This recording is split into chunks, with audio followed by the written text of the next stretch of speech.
Hi friends, welcome back to పటి kitchen. ఈరోజు మన పటి కిచెన్లో సొరకాయని రెగ్యులర్గా చేసే కర్రీలా కాకుండా ఒకసారి సొరకాయ శనగపప్పు పాలు వేసి ట్రై చేయండి. చాలా ఇష్టంగా తింటారండి. వేడివేడి రైస్లో యాడ్ చేసుకొని తిన్నట్లయితే కడుపు నిండా కమ్మగా తినేయచ్చు. అంత బాగుంటుంది. చాలా సింపుల్గా కూడా ప్రిపేర్ చేసుకోవచ్చండి.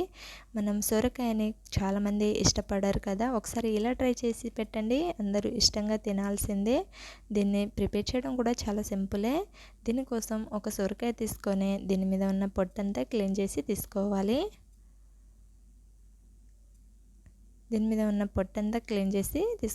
నేనైతే సగం వరకే తీసుకుంటున్నాను ఫ్రెండ్స్. మీకు కంప్లీట్గా కావాలంటే కంప్లీట్గా పొట్టు తీసి క్లీన్ చేసుకోవచ్చు.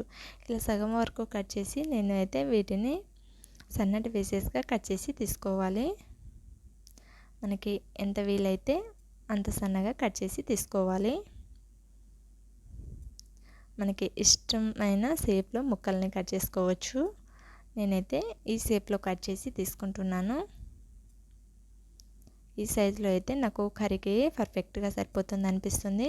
సో మీకు ముక్కలు అనేది కొంచెం పెద్దగా కావాలంటే సైజెస్ని కట్ చేసేటప్పుడు కొంచెం పెద్దగా కట్ చేసి తీసుకోవచ్చు. నాకైతే ఈ షేప్లో పర్ఫెక్ట్గా సరిపోతుంది. ఈ షేప్లో కట్ చేసినట్లయితే ఉడకపెట్టేటప్పుడు ఉడకడానికి కూడా చాలా బాగుంటుంది ఫ్రెండ్స్. ఇలా కొంచెం సన్నగా కట్ చేసుకుంటే బాగుంటుంది. సో ఇలా కంప్లీట్గా కట్ చేసి తీసుకోవాలి.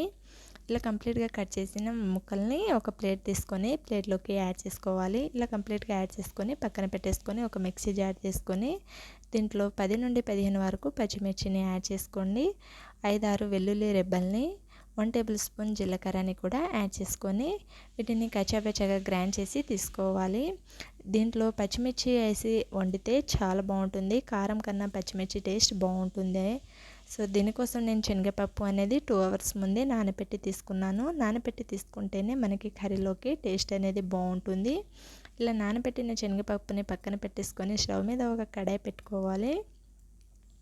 కడాయి పెట్టుకొని 2 టేబుల్ స్పూన్ ఆయిల్ని యాడ్ చేసుకొని పోపు దినుసుల్ని యాడ్ చేసుకోవాలి. 1 టేబుల్ స్పూన్ చొప్పున శనగపప్పు, మినపప్పు, జీలకర్ర, ఆవాలు, కరివేపాకుని యాడ్ చేసుకోవాలి. యాడ్ చేసేసుకొని దీంట్లో మనం కచ్చాపచ్చాగా గ్రైండ్ చేసిన పచ్చిమిర్చి పేస్ట్ని యాడ్ చేసుకొని సన్నగా కట్ చేసి పెట్టుకున్న ఉల్లిపాయ ముక్కల్ని కూడా యాడ్ చేసుకోవాలి.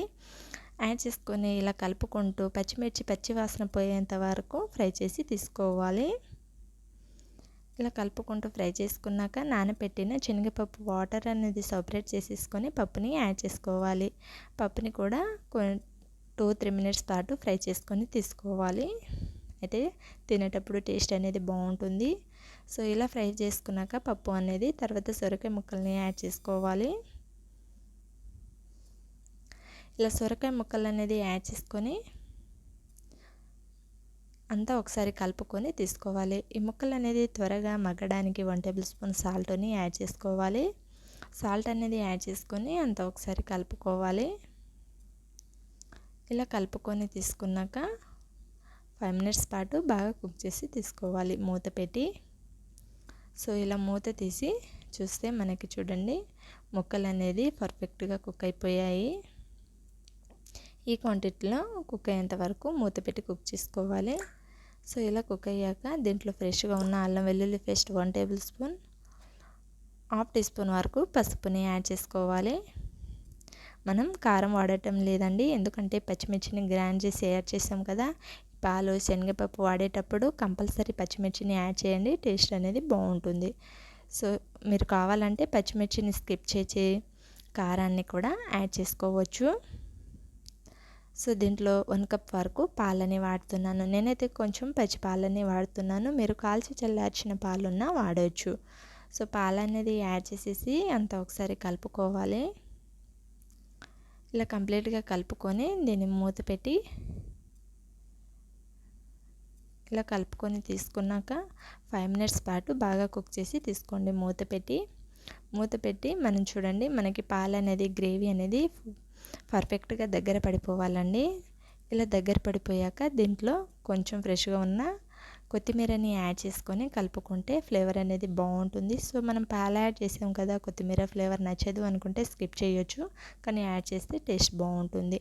ఒక సర్వింగ్ బౌల్ తీసుకొని సర్వ్ అవుట్ చేసుకొని వేడి వేడి రైస్లోకి సర్వ్ చేసుకొని తింటే చాలా బాగుంటుందండి. ఎంతో రుచికరమైన పాలు శనగపప్పు సొరకాయ కర్రీని చూసేసాం కదా. ఈ టేస్టీ రెసిపీని మీరు డెఫినెట్గా ఒకసారి ట్రై చేసి మీకు ఎలా కుదిరిందో నాతో షేర్ చేయండి. వీడియో నచ్చితే లైక్ చేయండి, ఫ్రెండ్స్కి రిలేటివ్స్కి షేర్ చేయండి. మరిన్ని రెసిపీస్ కోసం మన పొట్టి కిచెన్ ఛానల్ని సబ్స్క్రైబ్ చేసుకోండి. డెఫినెట్గా వీడియో నచ్చితే ఒక లైక్ చేయండి. Thank you for watching.